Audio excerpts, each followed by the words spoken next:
Hi. This is a video inspired by Dale Kingsmail's wonderful video on Beastmaster Rangers and how she approaches that class and how she kind of changes it so that the narrative role-playing aspects of the class and the mechanics of the class mesh better together.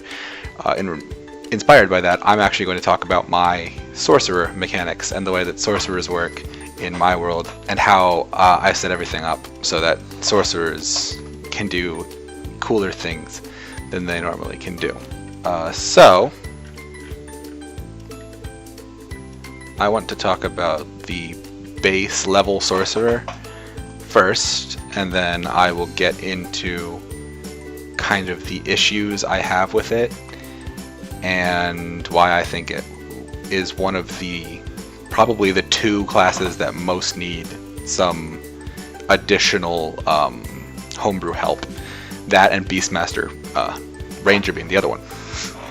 So the benefits, obviously, the pros of the sorcerer class are that I think it's extremely cool, right? I think the idea behind it is awesome. I think that the concept of a class where your magic is innate to the person itself is awesome. I think it's really cool. And I think that the idea of a sorcerer that can kind of manipulate magic to their will because they're so in tune with it is also really cool. But I don't think the meta magic ability of the sorcerer necessarily accomplishes that to a level that I would like. So I have grafted this additional system onto. I also think, and I haven't double checked on this, but I'm reasonably sure, that the sorcerer gets less level up abilities than any other class. I'm pretty sure that the sorcerer's level up, like their features, part of their column, is the most bare of any class. They get stuff at first and second and third level, and then discounting ability score improvements, they get stuff at 6th, at 10th, at 14th, 17th, and then 18 and 20. Which has the most blanks and the most just ability score improvement, which ability and score improvement is cool, but it's not fun, right? It's fun, but it's not. You don't pick a class for the ability score improvements. You pick it for the cool stuff you get to do, and just feels like there's more downtime for a sorcerer than any other class. So I have grafted this system onto sorcerers. So how do my sorcerers differ?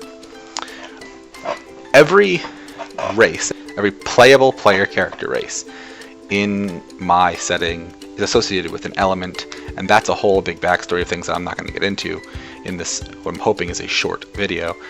But basically, dwarves are associated with the earth, elves with the air, halflings with water, and humans with fire. Those are the four default races. Any other variation is just some variation of those four races, right? Half elves are half elf, half human. Gnomes are, in my world, the variant halfling. Half orcs are half orc, half human, and tieflings are half demon, half human. Dragonborns are half dragon, half human, right? So they all have that common ancestor of one of those four races. Oh, I moved the camera. I like this more. So, those four elements are your naturally attuned element. And you start at level 1 with the ability to alter. Okay, so this is the first mechanical difference. You are attuned to an element, right? So if you are a human sorcerer, you are attuned to the element of fire. And at level 1, we're going to use a human sorcerer for every example here because it just makes things simpler. But there's a document where all of this is documented out, and all of the variations and potential weird things are taken care of.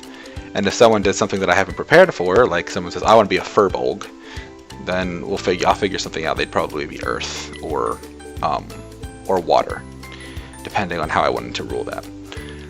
Basically, the way it works is starting at first level, you have the ability to change any elemental type of damage from the damage it deals to the damage type that you choose. right? You just have that ability. Full stop. Any human sorcerer casting the spell Chill Touch, instead of Ghostly Necrotic Hand appearing, dealing cold damage, it will instead appear and deal fire damage, right? For an elf, it would deal lightning damage. For a halfling, it would still deal cold damage, so that spell is a bad example for halflings. And a dwarf, it would deal either bludgeoning, piercing, or slashing damage, depending on which one they wanted to use at the time. Right, depending on if they wanted to say, oh, okay, the hand's gonna appear in punch for bludgeoning, it's gonna appear sharp and slash for slashing, or it's gonna appear in stab for piercing damage. And the reason that they have that, dwarves have that birth of 3 real options, is because they don't get an elemental type. Right, they don't get earth damage. They get stones, and stones deal one of those 3. It's basically balanced so that they don't get force damage, right? That's force damage doesn't make sense here because it's not just magical force, and force damage is way too strong to give a level 1 character. All of your elemental spells change to force damage. That's insane. At this document says 3rd level, but it is not 3rd level. It is 5th level because I have changed it to work with the meta magic system. Originally, this replace the meta magic system, but I've changed this to work with the meta magic system. At 3rd level, you have the ability to attune to another element. So this is where the RP, the roleplay aspect, comes in. You need to seek out a reasonably intelligent creature of that element, right? An elemental, a giant. In my campaign setting, an orc chieftain would have this kind of power. That needs to be a reasonably powerful, reasonably intelligent, a genie. Any of the various jinn, right, would have this kind of power. You have to trap a genie and convince it to allow you to attune to its element. Once you attune, an elemental creature of great of power and intelligence allows you to attune to their element, you then can choose either element. So let's say that again you're a human sorcerer casting Chill Touch, and you have attuned to a storm giant. You have parlayed with a storm giant, and they have allowed you to attune to their element, and you meditated in their presence or in the presence of the plane of air for something like 3 or 4 days, right? For like 3 or 4 hours a day for 3 or 4 days, you have to attune and let yourself become one with this element and this plane, and then you. Every time you cast Chill Touch, you can either say, I'm going to cast Chill Touch dealing fire damage, or I'm going to cast Chill Touch dealing lightning damage, because I'm attuned to 2 elements, right? So now there's decisions. That's cool, and that's fun, but what else happens? 7th level, you still don't get anything. I haven't put anything in there. 9th level, you have the ability to attune to more than just elements, right? So you've ascended your ability. You understand now a little more that there's more than just elemental damage out there, and there are these kind of otherworldly powers that can control the amount of damage you do. If you seek out an extraplanar creature of the associated type, you can attune to them the same way you would attune to an elemental. Right? If you find out an aberration, so if you find a beholder, if you find a mind flayer, if you find one of those type of creatures, you could attune to it and start to deal psychic damage, and that is very strong, right? If you're casting cantrips that deal psychic damage, you are very powerful. Now you have to parlay.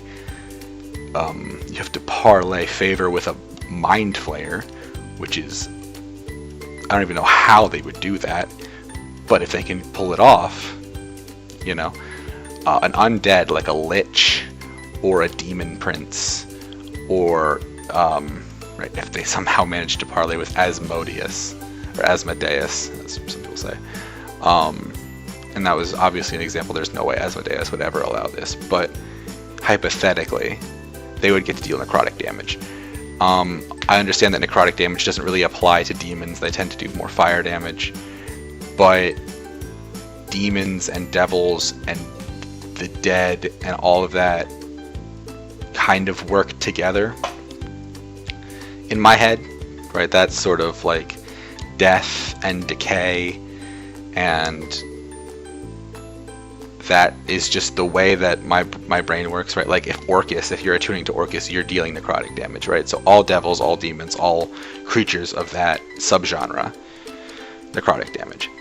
If you manage to channel in presence of a divine creature, right? Like if an angel comes down, or a god, right? Or a level 18 cleric or something insane, right?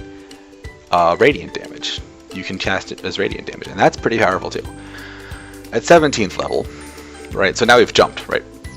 5th, 9th, 17th. So there's a huge leap here. But this is where we start to get into the crazy shit, right? And this isn't, you know, at 5th level you gain all these things, right? So this finding elemental masters, if you are trying to effectively become the avatar and master all 4 elements, that could be a quest from 5th to 12th level. Right? You could be 12th level and still trying to master, you know, find a master of water that will let you attune to them, because you've pissed off the frost giants and they're not going to do that, right? Something of that nature.